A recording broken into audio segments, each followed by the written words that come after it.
Hello students तो अभी हम लोग इलेक्ट्रिक डायपोल के क्वेश्चन नंबर 14 से सॉल्व करने वाले हैं। और जैसा कि मैंने पहले वाली वीडियो में आपको बताया कि अगर आपको थ्योरी में थोड़ा भी डाउट है तो पहले उसे जाकर देख ले, लिंक आपको नीचे डिस्क्रिप्शन बॉक्स में मिल जाएगा। क्योंकि अगर आप थ्योरी देख लेते हैं तो बिलीव मी आपको आज के वीडियो को देखने की आवश्यकता नहीं होगी। मोस्टली क्वेश्चंस को आप डायरेक्टली खुद ही सॉल्व कर लेंगे।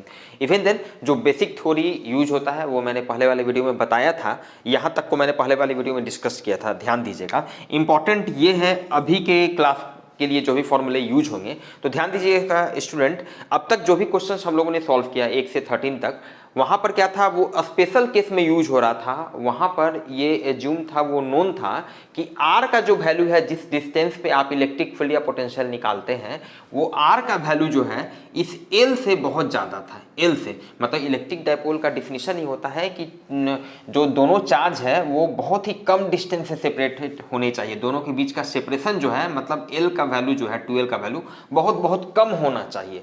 मतलब कि आर का वैल्यू एल से बहुत ज्यादा होना चाहिए और अकॉर्डिंगली हम लोग सारा फॉर्मूला यूज कर रहे थे। लेकिन अभी जो क्वेश्चंस हम लोग सॉल्व करने वाले हैं स्टूडेंट, क्वेश्चन नंबर 14, इसमें ऐसा कुछ नहीं है। क्वेश्चन पढ़ते हैं उसके बाद आपका क्लियर होगा। तो उसके पहले अगर आप चैनल पे नए हैं तो प्लीज चैनल को सब्सक्राइब कर ले, बेल आइकन को प्रेस कर ले और चलिए शुरू करते हैं आज के क्लास को।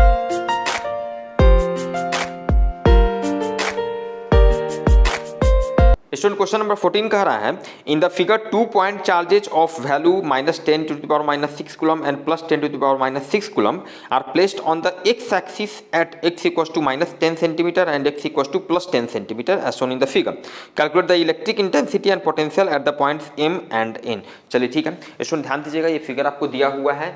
इलेक्ट्रिक डायपोल यहाँ पर है जहाँ पर चार्ज का जो मैग्नीट्यूड है, एक -10 to the power -6 कूलम एक चार्ज का वैल्यू है, एक दूसरे चार्ज का वैल्यू इतना कूलम आप देख रहे हैं। चलिए ठीक है, 2 पॉइंट आपको m और n दिया हुआ है। m का कोऑर्डिनेट आपको दिया हुआ है, देखिए ये x एक्सिस पे रखा हुआ है, x एक्सिस पे रखा हुआ है। इसका सेंटर जो है ये ओरिजिन है और यहाँ पर एक पॉइंट m दिया हुआ है जिसका कोऑर्डिनेट है 0, 10। कहने का मतलब है x एक्सिस पर तो कोई डिस्टेंस नहीं इसलिए 0, और y एक्सिस पर मतलब ये 0, ये O से जो है 10 सेंटीमीटर की दूरी पर ये पॉइंट है। और एक दूसरा पॉइंट जो है इनका कोऑर्डिनेट 30, 0 दिया हुआ है। 30 का मतलब हो गया इसका ओरिजिन से डिस्टेंस जो है, ये डिस्टेंस जो है 30 सेंटीमीटर, और y एक्सिस की तरफ इसका कोई डिस्टेंस नहीं है, अकॉर्डिंगली दिस इज 0। क्लियर है। चलिए हम लोगों को क्या क्या निकालना है, Q का वैल्यू दिया हुआ है, बाकी सब दिया हुआ है। M और N पर आपको इलेक्ट्रिक फील्ड और पोटेंशियल का वैल्यू निकालना है। अब ध्यान दीजिएगा यहाँ पर स्टूडेंट क्या हो रहा है, यहाँ पर अगर देखा जाए, अगर M के लिए हम बात करते हैं, पहले हम लोगों को M के लिए निकालना है। तो फॉर M के लिए ध्यान दीजिएगा। चलिए M के लिए हम देखते हैं कि R और L का वैल्यू क्या है। यहाँ पर ध्यान दीजिएगा, तो R का वैल्यू क्या है, 10 सेंटीमीटर। 10 सेंटीमीटर की दूरी पे निकालना है, तो R का वैल्यू जो है यहाँ पर स्टूडेंट 10 सेंटीमीटर है। चलिए ओके, और L का वैल्यू, L ये हो गया, ध्यान दीजिएगा, या यहाँ पर ये थ्योरी से समझिए, L का वैल्यू यहाँ पर ये कितना है, 10 सेंटीमीटर। 10 सेंटीमीटर, तो यहाँ पर L भी जो है 10 सेंटीमीटर है। मतलब यहाँ पर R और L का वैल्यू जो है बराबर है। कहने का मतलब है कि हम लोग ये जो जनरल जो फॉर्मूला इसके पहले वाले क्लास में 30 नंबर क्वेश्चन तक जो यूज करते आए थे वो डायरेक्टली यूज नहीं कर सकते हैं। ध्यान दीजिएगा, उन सारे क्वेश्चंस में R का वैल्यू जो था आप देख सकते हैं जाके, L से बहुत बड़ा था वहाँ पर, ठीक है। तो हम लोग अकॉर्डिंगली यहाँ पर तक यूज कर ले रहे थे। लेकिन जब R का वैल्यू अगर L से बड़ा नहीं है तो फिर हम लोगों को ये फॉर्मूला यूज करना पड़ेगा। क्लियर है। तो चूंकि लगभग ये बराबर ही हो गया तो हम लोगों को ये जनरल फॉर्मूला यूज करना पड़ेगा। ओके चलिए ठीक है। तो क्या है भाई, हम लोगों को M पॉइंट पर इलेक्ट्रिक फील्ड और पोटेंशियल निकालना है, तो हम लोग फॉर्मूला के हिसाब से निकालते चले जाते हैं। M पॉइंट पर इलेक्ट्रिक फील्ड का जो वैल्यू होगा, अब ध्यान दीजिए, ये M पॉइंट आपका क्या है, ब्रॉड ऑन पोजिशन वाला है ना, परपेंडिकुलर बाइसेक्टर पे है, ब्रॉड ऑन पोजिशन है। तो हम लोग ये फॉर्मूला यूज करेंगे। ध्यान दीजिए, ये ब्रॉड ऑन पोजिशन वाला, ये जनरल फॉर्मूला यूज करेंगे।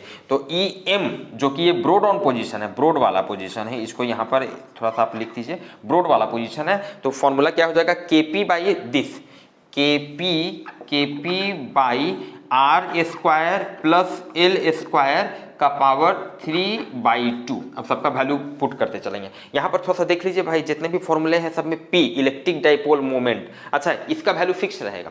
P का वैल्यू में कोई अंतर नहीं आएगा। तो P का चूंकि वैल्यू सब में आ रहा है, हम लोग ऐसा करते हैं कि पहले P का वैल्यू थोड़ा सा निकाल लेते हैं। P का वैल्यू क्या हो जाता है, किसी एक चार्ज का मैग्नीट्यूड, किसी एक चार्ज का मैग्नीट्यूड, तो कितना है 10 to the power -6 इंटू दोनों चार्ज के बीच का डिस्टेंस जिसको 2L हम कहते हैं, ठीक है, दोनों चार्ज के बीच का डिस्टेंस कितना है 20 है, तो आप इसको 2L तो 2 इंटू एल का वैल्यू हो गया 10 सेंटीमीटर, जैसे भी समझिए 10 इंटू 10⁻⁻2 इतना मीटर हो गया। क्लियर है? इसको थोड़ा सा सॉल्व करके लिख लेते हैं, 2 इंटू ये हो जाएगा 6 2 8 और एक साथ में तो 10⁻⁻7 कूलम्ब मीटर, ये हमारा निकल गया स्टूडेंट इलेक्ट्रिक डाइपोल मोमेंट का वैल्यू। अब सब जगह इसका वैल्यू डायरेक्टली पुट करेंगे। के का वैल्यू आप समझ रहे हैं, चलिए पुट करते हैं 9 इंटू 10⁻9। पी का वैल्यू कितना हो गया 2 इंटू 10⁻7, 2 इंटू 10⁻7। चलिए आर स्क्वायर, ऐसा करते हैं, आप स्क्वायर ब्रैकेट ले लेते हैं, आर स्क्वायर, आर का वैल्यू है 10 सेंटीमीटर, ठीक है, तो मीटर में रखना है तो इसको ऐसा करते हैं डायरेक्टली, थोड़ा सुविधा हो जाएगा। 10 सेंटीमीटर को मीटर में 100 से डिवाइड करेंगे मतलब 0.1, तो 0.1 का स्क्वायर। क्लियर है? और एल स्क्वायर तो प्लस एल स्क्वायर कितना हो गया, ये भी 0.1, तो 0.1 का स्क्वायर और ये पूरा का पावर हो गया 3/2।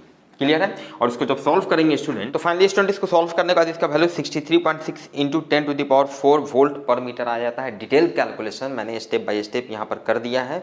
√2 का वैल्यू 1.41 होता है, आप समझ रहे हैं, इसका वैल्यू पुट करेंगे तो फाइनली इतना आंसर आ जाता है। ध्यान दीजिएगा, चलिए ये मेरा इलेक्ट्रिक फील्ड का वैल्यू निकला एम पॉइंट पर, तो पोटेंशियल का वैल्यू, ये वैल्यू निकालना है एम पॉइंट पर। अब चूंकि क्या है कि एम पॉइंट जो है ये ब्रॉड ऑन पोजीशन हो गया परपेंडिकुलर बाइसेक्टर पे, तो यहाँ पे हमेशा इलेक्ट्रिक पोटेंशियल का वैल्यू स्टूडेंट क्या हो जाएगा, ब्रॉड ऑन पोजीशन पे इलेक्ट्रिक पोटेंशियल का वैल्यू जो हो जाएगा, मतलब ई पॉइंट पर ये आपका एम पॉइंट पर पोटेंशियल का वैल्यू क्या हो जाएगा, 0 हो जाएगा। तो स्टूडेंट अब हम लोग देखते हैं एन पॉइंट पर के लिए इलेक्ट्रिक फील्ड और पोटेंशियल का वैल्यू, तो इसके लिए अगेन हम लोग पहले चेक कर लेते हैं आर और एल का क्या क्या वैल्यू है। अगर आर का वैल्यू एल से बहुत ज़्यादा बड़ा हो गया तब तो डायरेक्टली ये फॉर्मूला यूज करेंगे। अगर ऐसा नहीं हुआ, मतलब एल का वैल्यू हम लोग नेग्लेक्ट नहीं कर सकते हैं आर के कंपेरिजन में, तब ये जनरल फॉर्मूला हम लोग यूज करेंगे।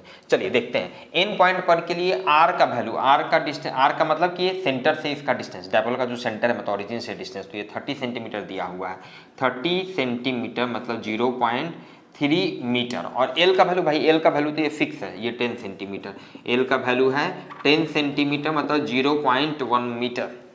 बहुत ही क्लियर है, हम इसको नेग्लेक्ट नहीं कर सकते हैं 0.3 मीटर के कंपैरिजन में। कहने का मतलब है कि हम लोगों को जनरल फॉर्मूला यूज करना पड़ेगा। अब एन जो पॉइंट है ये आपका एक्सिस पे है, एक्सिस वाला पॉइंट है, तो एक्सिस वाला जो जनरल पोजीशन, जो जनरल फॉर्मूला है इन डाउन पोजीशन वाला, ये फॉर्मूला हम लोग यूज करेंगे। तो पहले हम लोग इलेक्ट्रिक फील्ड निकाल लेते हैं, एन पॉइंट पर इलेक्ट्रिक फील्ड का वैल्यू, तो कौन सा फॉर्मूला, ये फॉर्मूला यूज करेंगे चूंकि इन डाउन पोजीशन पे है एन वाला पॉइंट, तो 2kPr divided by R square minus L square, R square minus L square का पावर का स्क्वायर हो गया। क्लियर है? चलिए ठीक है, इसको सॉल्व करते हैं, सबका वैल्यू पुट करते हैं। 2k का वैल्यू हो गया 9 इंटू 10⁻9। क्लियर है? और p का वैल्यू देखिए हम लोग सॉल्व कर लिए यहाँ पे, 2 इंटू 10⁻7, 2 इंटू 10⁻7, और r का वैल्यू ये हो गया 0.3। चलिए ठीक है, डिवाइडेड बाई आर स्क्वायर, तो इस बड़ा ब्रैकेट ले लेते हैं, आर स्क्वायर मतलब 0.3 का स्क्वायर माइनस एल स्क्वायर मतलब 0.1 का स्क्वायर, और ये पूरा का होल स्क्वायर। क्लियर है? और इसको जब सॉल्व करेंगे स्टूडेंट, तो स्टूडेंट सॉल्व करने के बाद इसका वैल्यू 16.87 इंटू 10⁴ वोल्ट पर मीटर। ऑब्वियसली आप समझ रहे हैं इलेक्ट्रिक फील्ड का वैल्यू हम लोग निकाल रहे हैं। डिटेल स्टेप्स मैथमेटिकल कैलकुलेशन सब मैंने यहाँ पर लिख दिया है। यहाँ पर देखिए एक फॉर्मूला जो यूज किया है मैंने, 0.3 का होल स्क्वायर माइनस 0.1 का whole square, A square minus B square equal to क्या होता है, A plus B into A minus B, A plus B 0.4 into A minus B 0.3 minus 0.1 0.2।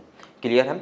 और बहुत तरीके से देखिए, ये तो मैथमेटिकल कैलकुलेशन है, जैसे आपको सुविधा हो बहुत तरीके से इसे सॉल्व किया जा सकता है। तो स्टूडेंट हम लोग निकालेंगे एन पॉइंट पर इलेक्ट्रिक पोटेंशियल का क्या वैल्यू होगा। और आप समझ रहे हैं एन पॉइंट जो है ये एक्सिस वाला पॉइंट है, तो एक्सिस वाला पॉइंट है तो हम इंड ऑन पोजीशन वाला ये फॉर्मूला यूज कर लेंगे, वी इंड वाला पोजीशन फॉर्मूला। तो वी इंड का पोजीशन मतलब एन पॉइंट पर ये फॉर्मूला क्या हो गया student, KP by R square minus L square, Kp divided by R square minus L square. चलिए सबका वैल्यू पुट करते हैं। K का वैल्यू हो गया 9 इंटू 10⁻9, P का वैल्यू हो गया 2 into 10⁻7 divided by R square minus L square. R square हो गया मतलब 0.3 का स्क्वायर माइनस एल स्क्वायर कितना हो गया 0.1 का स्क्वायर। और इसको जब सॉल्व करेंगे स्टूडेंट, तो स्टूडेंट इसको फाइनली सॉल्व करने के बाद इसका वैल्यू आ जाता है 2.25 इंटू 10⁴ वोल्ट आपका आ जाता है। और अगेन आप समझ सकते हैं बेसिक जो फॉर्मूला है इसका माइनस बी स्क्वायर अकॉर्डिंगली उसका यूज करते हुए हम इसको सॉल्व किए हैं।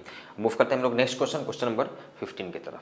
क्वेश्चन नंबर 15 स्टूडेंट कह रहा है in the above question calculate the work done in carrying a unit positive charge from m to n along a straight line. देखिए क्वेश्चन नंबर 14 से रिलेटेड है कि अगर हम किसी यूनिट पॉजिटिव चार्ज को m से n तक ले जाना चाहें तो कितना वर्क करना पड़ेगा।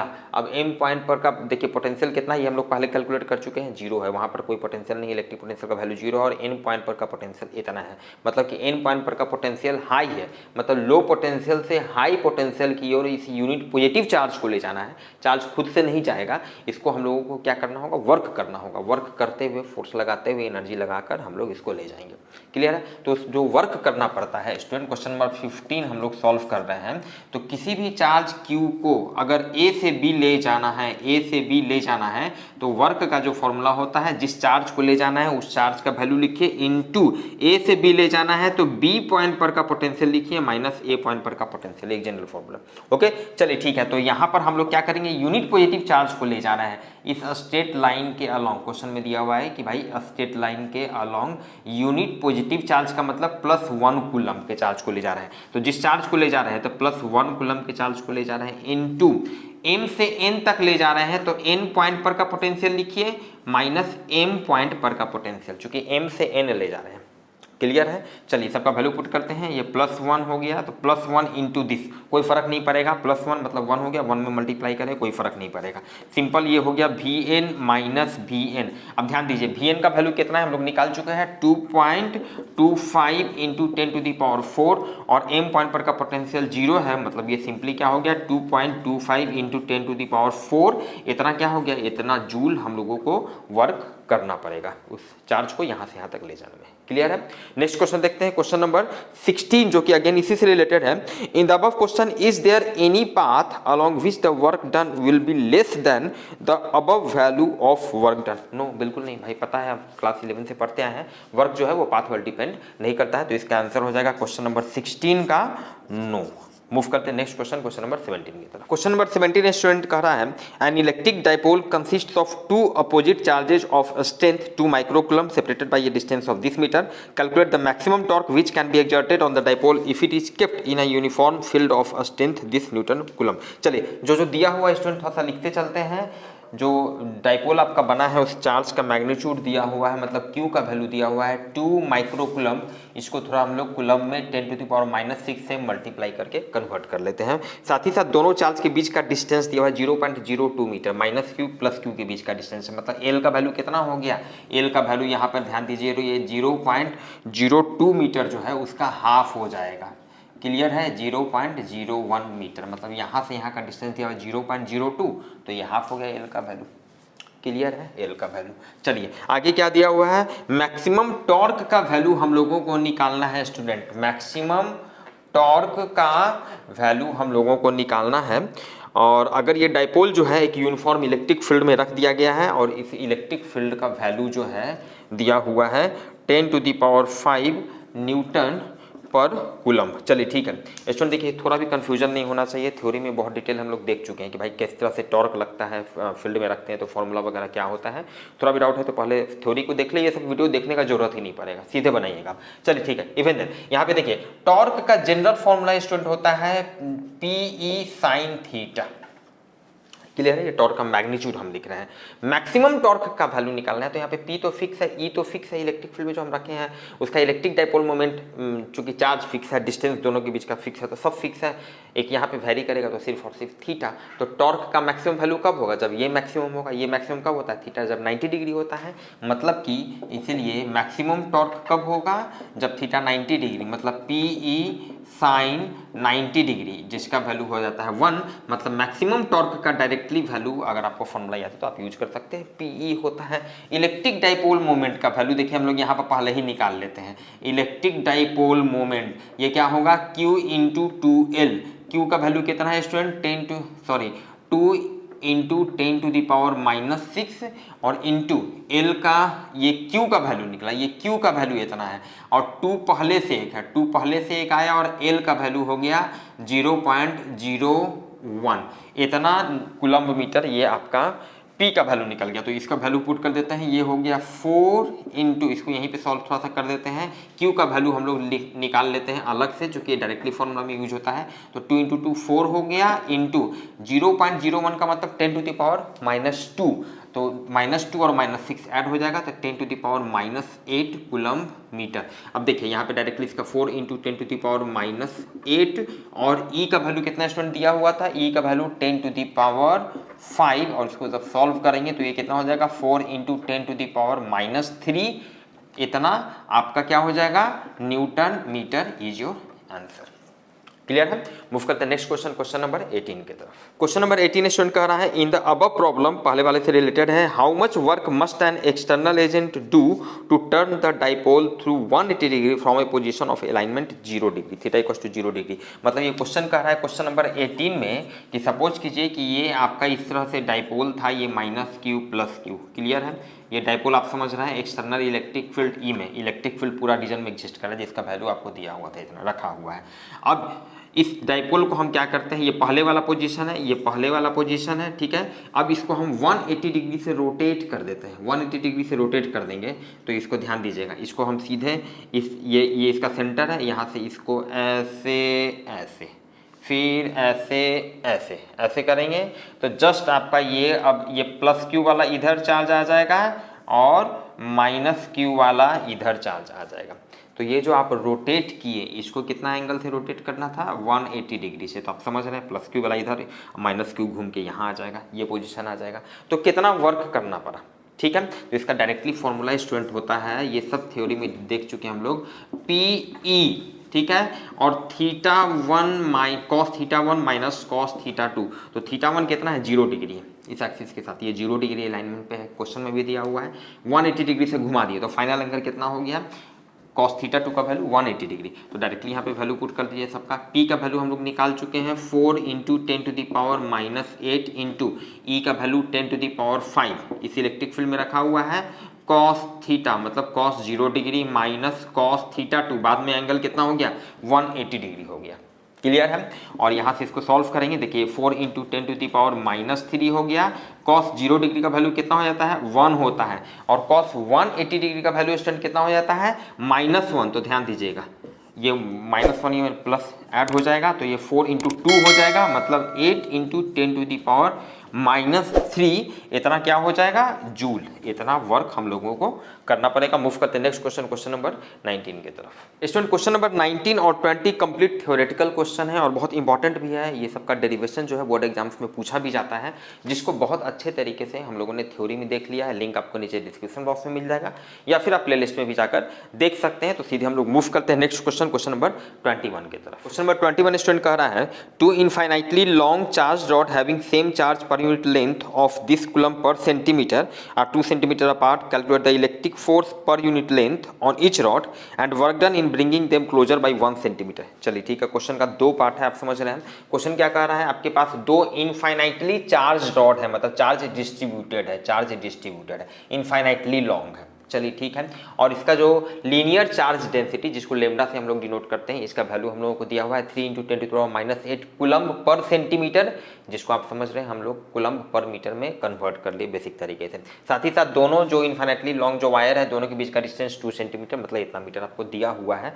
तो क्वेश्चन के पहले वाले पार्ट में पूछ रहा है हम लोगों को कि भाई दोनों वायर जो है एक दूसरे का जो 1 सेंटीमीटर का जो लेंथ है, क्या कह रहा है, इलेक्ट्रिक फोर्स पर unit length on each rod, पर यूनिट लेंथ, यूनिट लेंथ कहने का मतलब क्या हो गया, 1 सेंटीमीटर। तो ये जो है, मान लिया अगर 1 सेंटीमीटर आप यहाँ से यहाँ तक को मान लिया आप 1 सेंटीमीटर कंसीडर करते हैं, ये 1 सेंटीमीटर, तो इसका भी 1 सेंटीमीटर ये जो है रिपल्सिव वैल्यू का फोर्स लगाएगा, दोनों पे सेम नेचर का चार्ज है, ये भी इस पर इस डायरेक्शन में फोर्स लगाएगा। क्लियर बात है। और उसी तरह ये भी इस पर यूनिट लेंथ मतलब 1 सेंटीमीटर का बात करें तो ये भी इस पर उतना ही वैल्यू का फोर्स लगाएगा according to Newton's third law. Clear बात है। चलिए, मतलब किसी एक का वैल्यू निकाल लेते हैं, वो उतना ही वैल्यू का दोनों एक दूसरे पर लगाएगा। चलिए अब देखते हैं। अब ध्यान दीजिए, यहाँ पर जो फॉर्मूला स्टूडेंट यूज होने वाला है कि कोई भी इन्फाइनाइटली चार्ज रॉड है जिस पे चार्ज लीनियरली डिस्ट्रीब्यूटेड है, लीनियर चार्ज डेंसिटी लेमडा है, तो उसके चलते आर डिस्टेंस पर इलेक्ट्रिक फील्ड का वैल्यू हो जाता है 2 के लेमडा बाई आर, जहाँ पर इलेक्ट्रिक फील्ड का जो डायरेक्शन होता है वो अवे होता है। क्लियर बात है।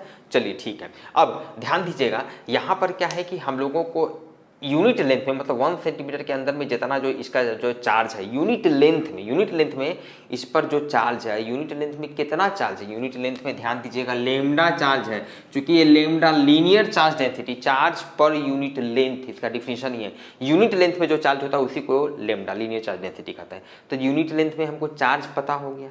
अच्छा, और यहाँ पर इलेक्ट्रिक फील्ड कितना वैल्यू का लग रहा है, तो इलेक्ट्रिक फील्ड का वैल्यू देखिए हम लोगों को पता है कितना, 2k lambda by R, 2k lambda by R. अब ध्यान दीजिएगा, अब ये इलेक्ट्रिक फील्ड जो है यहाँ भी इलेक्ट्रिक फील्ड ऐसे लग रहा है, इधर भी इलेक्ट्रिक फील्ड उतना ही वैल्यू का, उतना ही 2k lambda by R, 2k lambda by R, 2k lambda by R, electric field इतना वैल्यू का लग रहा है। अच्छा, अब टोटल पे सब पे टोटल जो चार्ज है लेमडा चार्ज है, तो टोटल फोर्स जो हो जाएगा चार्ज इंटू इलेक्ट्रिक फील्ड, मतलब टोटल जो चार्ज हो गया लेमडा इंटू इलेक्ट्रिक फील्ड। यहाँ पे बिल्कुल कन्फ्यूजन नहीं होना चाहिए भाई कि कोई सर पॉइंट चार्ज तो है नहीं कि आप ये फॉर्मूला यूज कर लिए F = QE, पॉइंट चार्ज नहीं है, लेकिन समझिए चूंकि हर जगह इलेक्ट्रिक फील्ड का वैल्यू और डायरेक्शन सब जगह सेम है, तो ठीक है आप अलग अलग कीजिए ना। ये छोटे वाले चार्ज पे लीजिए, यहाँ पर डिस्चार्ज इंटू ई, फिर छोटा वाला चार्ज डिस्चार्ज इंटू ई, सब चार्ज को मिला के वैल्यू है लेमडा, तो बात तो बराबर आ गया लेमडा इंटू ई, समझ रहे हैं। चलिए ठीक है, अब सबका वैल्यू पुट करते हैं। ये लेमडा इंटू ई का वैल्यू हो गया 2k लेमडा बाई आर, मतलब ये हो गया 2k lambda square by R, सबका वैल्यू पुट करें। 2 इंटू के का value 9 into 10⁻⁹, lambda square, lambda का वैल्यू है 3 इंटू 10⁻⁻6 कूलम पर मीटर, इसका स्क्वायर कर दिए। आर का वैल्यू ध्यान दीजिएगा, आर का वैल्यू कितना 2 सेंटीमीटर, मतलब ये 2 इंटू 10⁻⁻2 मीटर। क्लियर है, इतना क्या हो जाएगा न्यूटन हो जाएगा। इसको जब सॉल्व करेंगे स्टूडेंट, तो स्टूडेंट सॉल्व करने के बाद इसका वैल्यू कुछ 8.1 न्यूटन पर मीटर, ऑब्वियस है न्यूटन पर मीटर होगा, क्योंकि यूनिट लेंथ पे हम लोग फोर्स का वैल्यू निकाल रहे हैं, तो इतना आंसर आ जाता है। अब देखते हैं इसका दूसरा पार्ट। स्टूडेंट दूसरे वाले पार्ट में क्या कह रहा है कि अगर दोनों वायर को हम लोगों को 1 सेंटीमीटर के गैप पे लाना है, शुरू में 2 सेंटीमीटर की दूरी पे, अब 1 सेंटीमीटर, दोनों के बीच का गैप 1 सेंटीमीटर रह जाए, तो कितना वर्क करना पड़ेगा। ऑब्वियसली वर्क तो करना पड़ेगा, क्योंकि दोनों पे सेम नेचर का चार्ज है, तो दोनों तो एक दूसरे पर अपोजिट डायरेक्शन में फोर्स लगा रहा है, तो अपने आप तो कभी आएगा नहीं, तो हम लोग को क्या करना पड़ेगा, वर्क करना पड़ेगा। तो कितना वर्क करना पड़ेगा वही हम लोग देखते हैं। स्टूडेंट तो क्वेश्चन के दूसरे पार्ट में जैसा कि मैंने आपको बताया कि खुद से तो आएगा नहीं, चूंकि सेम नेचर का चार्ज है, वर्क करना पड़ेगा। शुरू में 2 सेंटीमीटर की दूरी पर था, 1 सेंटीमीटर, बाद में 1 सेंटीमीटर, दोनों के बीच का सेपरेशन करने के लिए हम लोगों को क्या करना पड़ेगा, इसमें फोर्स लगाना होगा, वर्क करना पड़ा होगा। चलिए ठीक है, सॉल्यूशन देखिए घबराना नहीं है, बहुत अच्छे तरीके से एक्सप्लेन करते हैं इसको। समझिए यहाँ पर एक बात तो क्लियर है भाई कि इंटीग्रेशन वगैरह का यूज आने वाला है। क्यों आने वाला है समझिए, आपने क्या किया, वर्क किया। वर्क कैसे किया, आपने फोर्स लगाया। फोर्स मतलब कि वहाँ पर इलेक्ट्रिक फील्ड का वैल्यू आ जा रहा है। इलेक्ट्रिक फील्ड का ये फॉर्मूला हम लोग देख चुके हैं। अब यहाँ पर ध्यान दीजिए कि सपोज कीजिए कि भाई ये इस वायर को हम 1 नंबर दे दिए, इसको 2 नंबर दे दिए। 1 नंबर वाले को फिक्स रखते हैं, तो आप क्या करेंगे, 2 सेंटीमीटर की दूरी पर है, तो अब 2 नंबर वाले को फोर्स लगा के आप इसको ऐसे ऐसे इसके तरफ लाएंगे, घसका रहे हैं तब तक घसका रहे हैं जब तक 1 सेंटीमीटर नहीं होगा। क्लियर है, कितना फोर्स लगा रहे हैं, जिसके फोर्स लगा रहे हैं मतलब वो उसका वैल्यू डिपेंड कर रहा है इलेक्ट्रिक फील्ड पे। जस्ट इसी क्वेश्चन के पहले वाले पार्ट में हम लोग सॉल्व किए, फोर्स कैसे निकाले, इलेक्ट्रिक फील्ड पे। इलेक्ट्रिक फील्ड का वैल्यू ध्यान दीजिए, ये आर पे डिपेंड करता है, आर किस पॉइंट पर आप निकाल रहे हैं। तो चूंकि अब जब आप इसको इस तरह से धीरे धीरे ला रहे हैं, मतलब आर का वैल्यू जो है दोनों के बीच का ये सेपरेशन हर पॉइंट पे अलग अलग, आर का वैल्यू चेंज होते जा रहा है। कहने का मतलब इलेक्ट्रिक फील्ड का वैल्यू कंटिन्यू चेंज होते चला जाएगा। कहने का मतलब है कि फोर्स का वैल्यू भी कंटिन्यू चेंज होते चला जाएगा। आप इसको महसूस भी कर सकते हैं, जाहिर सा बात है, ये जितना नजदीक लाइएगा ये भी उस पर उतना ज्यादा वैल्यू का उधर फोर्स लगाएगा, मतलब आपको और ज्यादा फोर्स लगाना पड़ेगा, और ज्यादा वर्क करना पड़ेगा। मतलब आपका जो वर्क का अमाउंट जो है वो भी वैरी करते चला जाएगा। मतलब वर्क है due two variable force, class 11th में पढ़े होंगे। और जब भी जहां भी अगर वेरिएबल फोर्स के चलते वर्क हम निकालते हैं, तो पहले वर्क हम छोटे से डिस्प्लेसमेंट पे निकालते हैं। मतलब हम मानते हैं कि ये 1 नंबर वाले को तो यहाँ पे फिक्स है, जब 2 नंबर वाला x डिस्टेंस पे था, मिडिल में कहीं जब इसको घसका कर ला रहे थे, कहीं भी किसी पॉइंट पर जब x डिस्टेंस पर था, तो x से dx लाने के क्रम में हमको कितना वर्क करना पड़ा, एक छोटे से डिस्प्लेसमेंट dx में।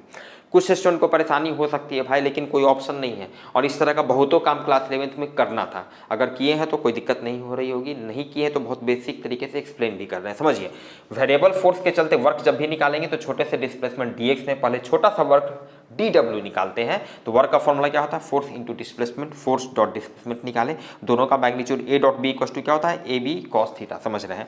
फोर्स का मैग्नीट्यूड एक dx का मैग्नीट्यूड, दोनों के बीच का एंगल कितना है, 0 डिग्री। जाहिर सा बात है, आप समझ रहे हैं भाई, फोर्स इस पर लग रहा है इधर, ये तो इस पर इधर फोर्स लगा रहा है, आप डिस्प्लेसमेंट किधर हो रहा है, ये dx इधर हो रहा है, तो दोनों के बीच का एंगल कितना, अपोजिट डायरेक्शन है तो 180 डिग्री हो गया, जिसका वैल्यू -1 हो गया। फोर्स का मैग्नीट्यूड आप समझ रहे हैं, फोर्स का electric field, force equal to Q into E, electric charge into electric field, तो चार्ज तो आपका लेमडा हो गया, जस्ट पहले वाले को इसी क्वेश्चन के पहले वाले पार्ट में हम लोग सॉल्व किए। और इलेक्ट्रिक फील्ड का चूंकि एक्स डिस्टेंस पर हम लिख रहे हैं ना, एक्स डिस्टेंस पे इलेक्ट्रिक फील्ड का वैल्यू 2 के लेमडा बाई एक्स, 2 के लेमडा बाई आर से। क्लियर है, यहाँ से इसको सॉल्व किए, यहाँ पर हम पहुँच गए। चलिए, ये हम छोटा सा वर्क डन निकाले छोटे से डिस्प्लेसमेंट dx में, तो टोटल वर्क डन जब सेपरेशन 2 से सीधे हम 1 पर ले आएंगे, ठीक है। तो क्या करेंगे, इसको इंटीग्रेट करेंगे, लिमिट हो जाएगा 2 सेंटीमीटर से 1 सेंटीमीटर, 1/x का इंटीग्रेशन हो जाता है log x, 2 के लेमडा बाई स्क्वायर, मतलब सबको इसको सॉल्व किए, सबका वैल्यू पुट करके, this is your final answer. Clear है, मूव करते हैं नेक्स्ट क्वेश्चन, क्वेश्चन नंबर 22 की तरफ। स्टूडेंट क्वेश्चन नंबर 22 कह रहा है, a thread carrying a uniform charge lambda per unit length has the shape as shown in the figure, assuming radius of curvature to be small as compared with the length of the thread, find intensity at point P। चलिए ठीक है student, यहाँ पर ये जो point है यही आपका P पॉइंट है। यहाँ पर हम लोगों को आपका ये जो अरेंजमेंट दिया हुआ है एक्चुअल में एक ही वायर है जो इस तरह से ऐसे बेंड है, आप समझ रहे हैं, और इनफाइनाइटली लॉन्ग है, ठीक है। इसको हम सुविधा के लिए 3 पार्ट में डिवाइड कर दिए हैं। ये इनफाइनाइटली यहाँ से देखिए, यहाँ से ये जो सेमी सर्कुलर वाला जो सेक्शन शुरू हुआ है, इसको हम एक सेक्शन मान लिए हैं 2 नंबर, इसके पहले वाला इधर ये 1 नंबर सेक्शन हो गया, इसके बाद वाला इधर 3 नंबर सेक्शन हो गया, ठीक है। चार्ज यूनिफॉर्मली डिस्ट्रीब्यूटेड है, लेमडा इसका लीनियर चार्ज डेंसिटी है, ये रेडियस ऑफ कर्वेचर आप देख सकते हैं आर हो गया, यहाँ से यहाँ आर आपका दिया हुआ है। तो पी पॉइंट पर इलेक्ट्रिक फील्ड का वैल्यू निकालना है। जो फॉर्मूला यहाँ पर यूज होगा कि कोई इनफाइनाइटली चार्ज रॉड है, उसके एक एंड पे, मतलब सेमी इनफाइनाइटली, मतलब एक एंड इसका फिक्स है, ठीक है। यहाँ भी एक एंड इसका फिक्स है, इसके लिए बात करें तो इसके एक एंड से आर डिस्टेंस पर इलेक्ट्रिक फील्ड जो होता है, ध्यान दीजिए, उस इलेक्ट्रिक फील्ड का 2 कंपोनेंट होता है स्टूडेंट, और दोनों कंपोनेंट जो होता है, एक्स वाला जो कंपोनेंट होता है उसका भी मैग्नीट्यूड होता है के लेमडा बाई आर, मतलब इसके चलते इलेक्ट्रिक फील्ड एक इस डायरेक्शन में होता है के लेमडा बाई आर, एक होता है नीचे की ओर के लेमडा बाई आर।